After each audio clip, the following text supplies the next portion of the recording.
And we are live. Hello, everybody. Welcome to episode 2 of the Survivor Calgary All Stars Fire and Ice recap podcast. Krish, how are you doing? Good. How are you? Pretty good. How did you like that episode? It had me on the edge of my seat. It flew by. It was great. Nice, nice.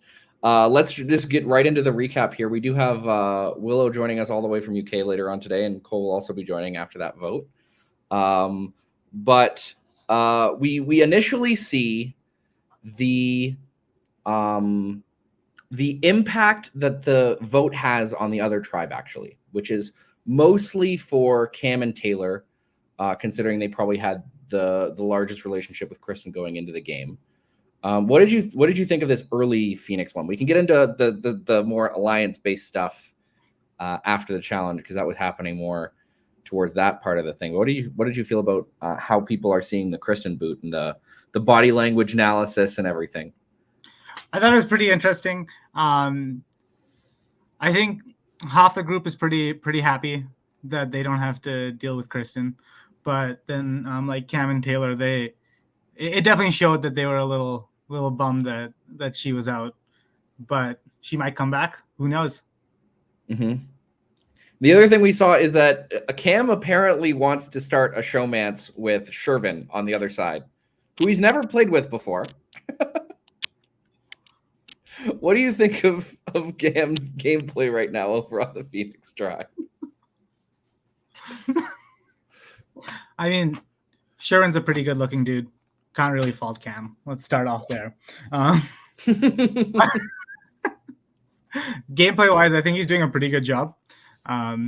Seems like he's talking to everyone, especially Sydney. We'll get to that a little bit later, I'm sure. But seems like it's a little hectic, like always. But he's out there to win, I think. Yeah, there was that one strategic conversation that Cam had with Sydney before the challenge actually started about Sid's talk with Malone and Craig. Yeah, and how they pulled out the phones for filming right after she left. Right? Yeah, that probably not the most sly move, and it definitely reinforces my thought that Sydney's here to blow that season 3-5 up. Yeah, I have a feeling that 5 isn't too long for the game. But after that, we go over to the Yeti tribe, who are recovering after the Kristen vote. Most of them seem to be together about it.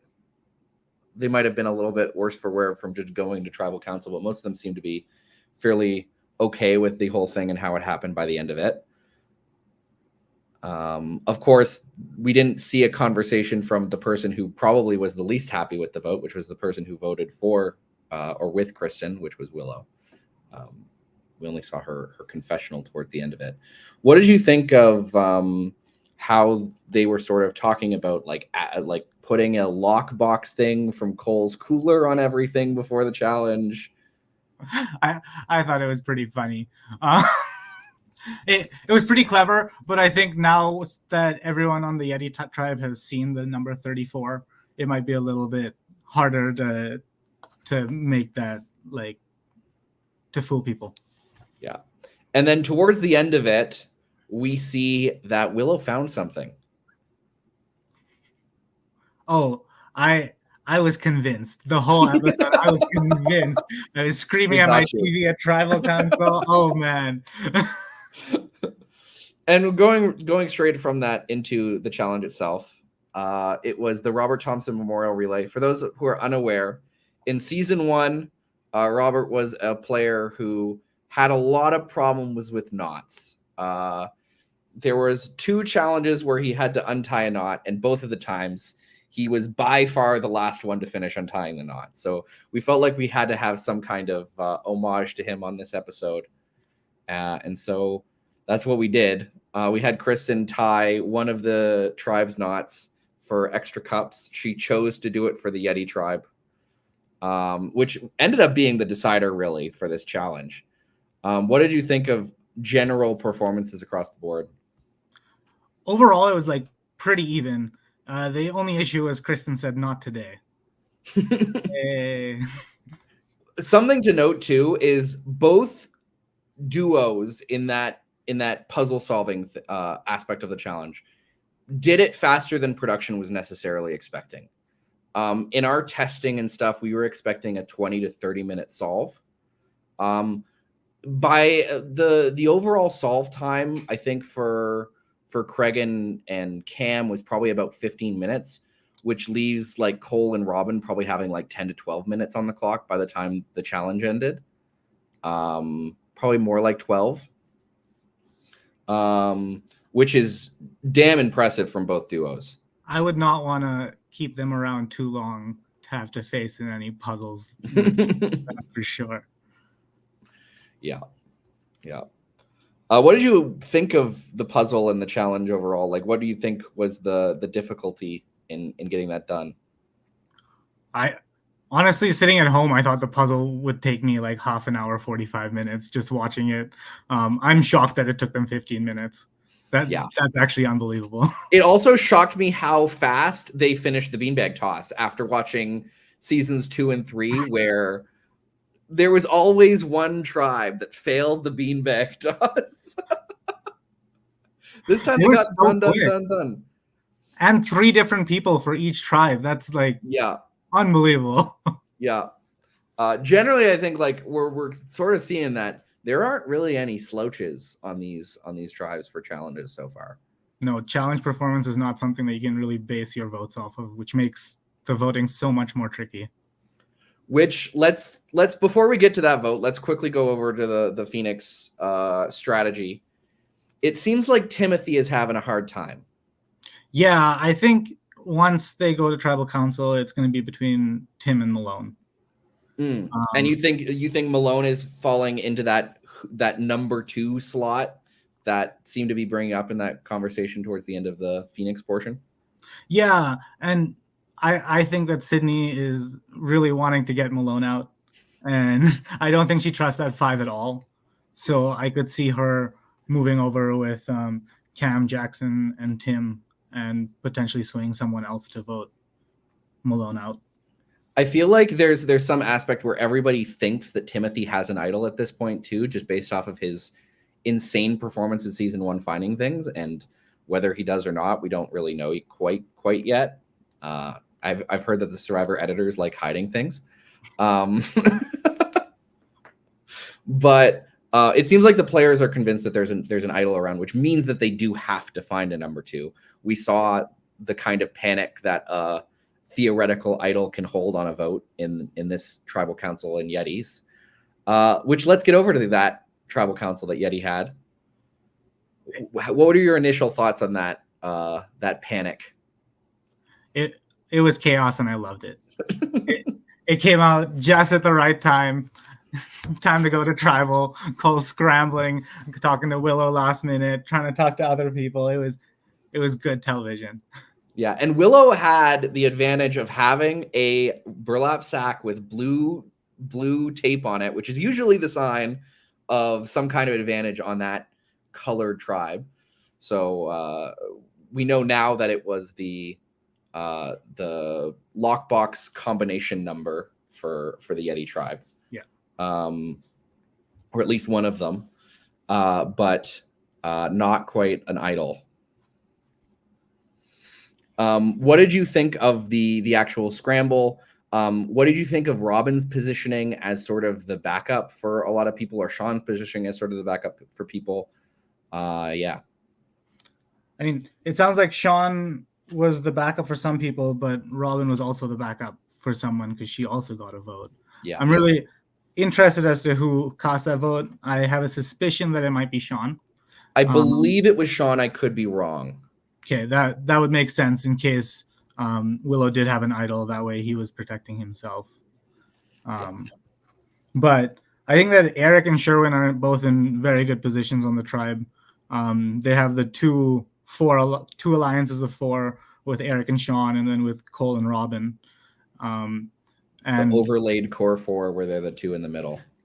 I was sort of hoping that Willow had the idol and was sticking around just to throw a little spanner in that, have a little more chaos.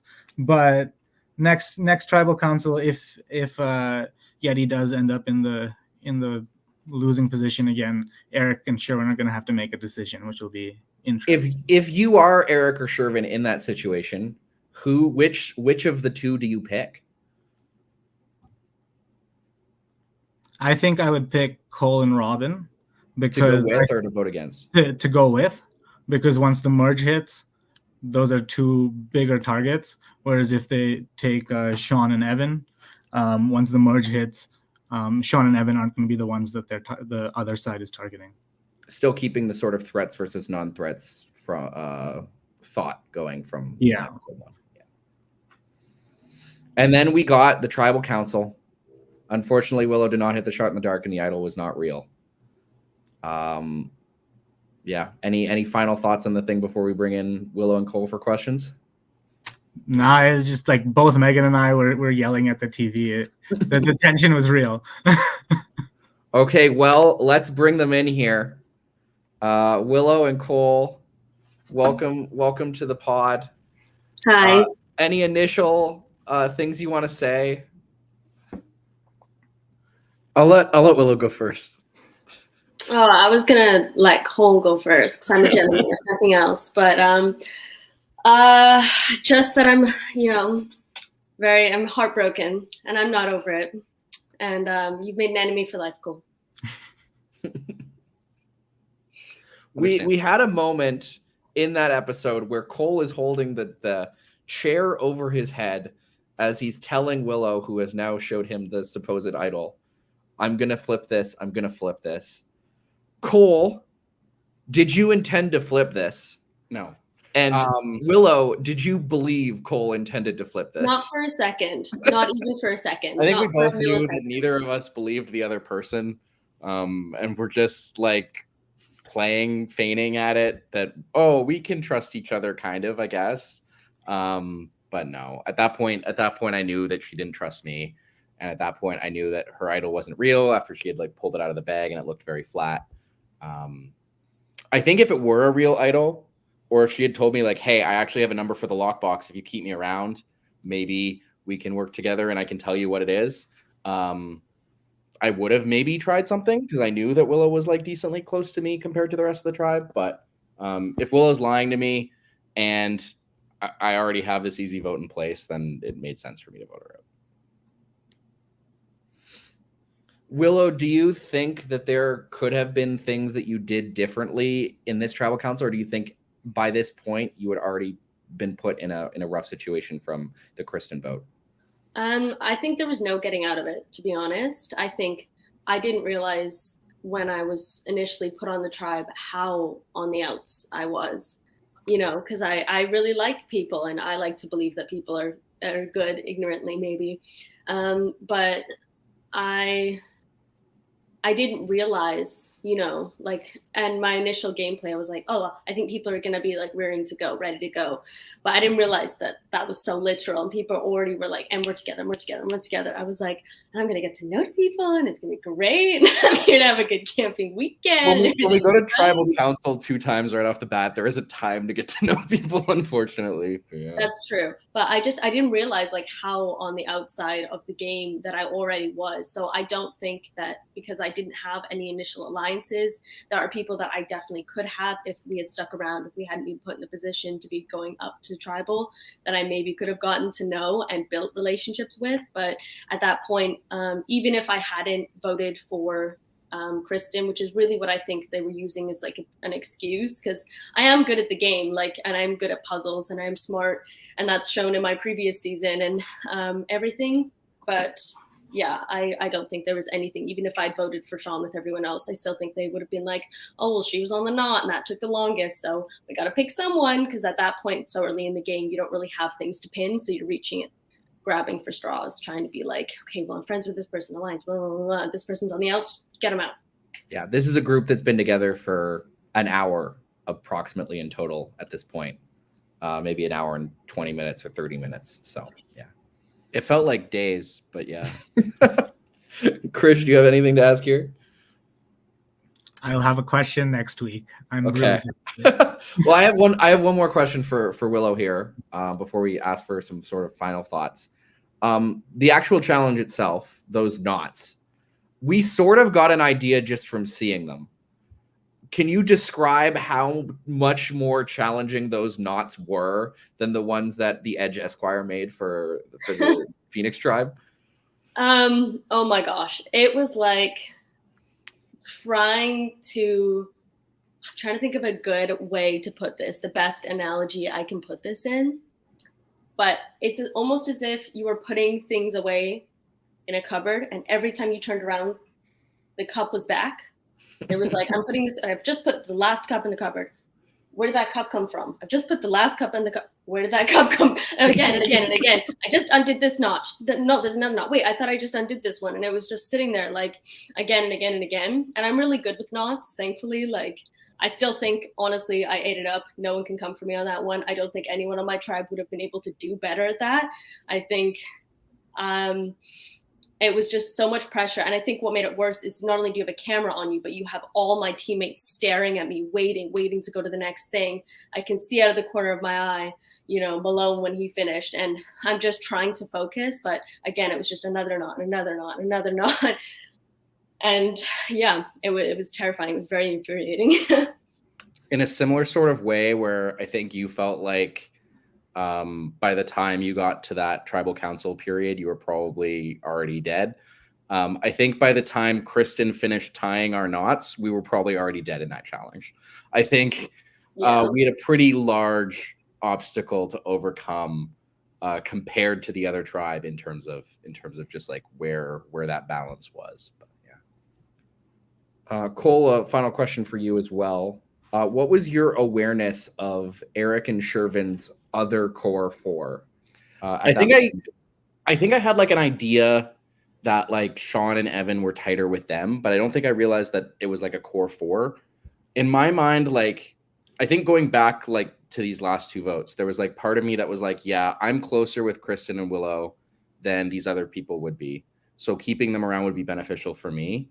But for me, the priority was less trying to make sure I was in the middle of all of these alliances in the pre-merge and more just pissing off as few people as possible so that if I do get swapped with someone, they're not immediately angry with me. So for instance, if we had voted out Sean here instead of Willow, Evan's pissed if we go into a swap together was kind of my reasoning. So that's ultimately what kind of made the decision easier or made the decision for me. But I think I was aware, like it's obviously very clear that Sean and Evan are a duo, and clearly they feel like they have some standing in the game, and I know it's not with me. So I had an idea that they were closer with Eric and Shervin than they were with me or Robin for sure, especially after the vote on Robin. Willow, Cole, any final thoughts before we let you go off here? I'm still glad I went camping. I think the hardest part was I got out and I was like, I could literally be at the Barbie movie right now. I considered driving off site and just being like, you know what? Actually, there's still time. I can go. It's only like an hour and a half drive. You could go, come back. Barbie Times Cinema's near me, Wiper Cinema. But it was still really fun. I enjoyed it. I enjoyed wearing pink and playing Barbie.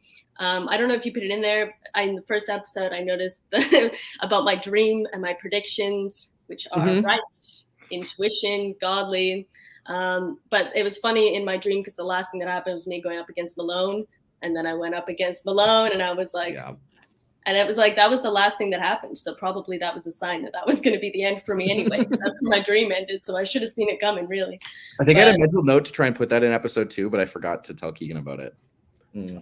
Yeah, but it was the other thing in the video that I did like predict. That was the third one, was that I went up against Malone in my dream, and then it happened, and I was like, this is meant to happen. So I will be making predictions for when I watch the next season of Survivor based on my dreams, and I will be listing them and writing them all down and making predictions beforehand for when we see each of those episodes stream. But I want to thank you guys again for putting all your love and energy and time into hosting, Survivor. It's such a wonderful experience, and I feel so lucky that I get to be a part of it, and that I got to be a part of it. And I'm just really grateful, and that I've got all the bitches up in the UK streaming it as much as I can. So we're going worldwide, baby. Thank you, Willow. And it's the players that really make it what it is. And so the feeling is mutual. It's so wonderful having you up there. As well. And a personal thank you, because Keegan and Cole, just for the record on this podcast, did come and see the Barbie movie with me after Survivor. So we have seen the Barbie movie. We wore Chris, pink. have you seen the Barbie movie? We actually just watched it last night for like the third time. So nice. Oh, for the third time. Okay. Yeah. Oh, no, I was wondering if Willow spurred. Okay, I need to watch the Barbie movie to get caught up. It spurred watching it again. Very nice. Cole, any final thoughts? I want to take this opportunity to clear up and apologize for my vote against Willow, where it said this Barbie's on the edge. It was not meant to be like harsh or like a call out or anything. I was just trying to be fun. I thought you'd laugh at it, but unfortunately, yeah. She was missing the Barbie movie. I'm sorry. Yeah, sorry. I just want to say that. I think it's because I was trying everything. Like, obviously, you saw me scrambling, just trying, like, my head not screwed on straight, faking idols and everything, just trying to reach. I was like trying so hard, take the shot in the dark. I did everything I could to try and stay in the game. So clearly I wanted to be there. Clearly I wanted to keep playing. And I think it was just that final little, obviously good TV. I'm here for it. I'm here for the plot. But when you're the victim of the plot, that is when it was just like that last little, and I think in the moment, but I do, although we're enemies for life, I do forgive you. And you it's fine. But also enemies for life. Yeah. Enemies for life. Thank you. Well, we'll be cheering you on for the edge to make it back into the game, Willow. Thank you both, especially you, Willow, for joining in all the way in from the UK on a awful time zone. Happy, was it 3:30 in the morning? But yeah, happy 3:30 in the morning, folks. Thank you so much for joining, and we'll get to our player of the episode and finish off the night. Thanks again. Krish, we have a final thing to do, which is our player of the episode. I can give you a short list if you would like, or you can come up with one on your own. Which would you prefer? Let's do a short list today. Okay. I think the short list is either on the Phoenix tribe. I think you could argue either Cam or Sid. Cam, who was in a position where he was in that initial group of 3 that went off into the forest, has now seemingly found a way back into some kind of social graces with at least Sid and Taylor, and looks like he might be able to get Craig and Justine on his side. Sid, because she seems like she might be able to get her, agenda pushed of getting Malone out instead of possibly Timothy. Over on the Yeti tribe, I would argue it has to be either one of Eric or Shervin. The equalizer could be that Shervin had that conversation with Cole about Sid, although it seems like he's playing less of an active role in the Sean and Evan grouping.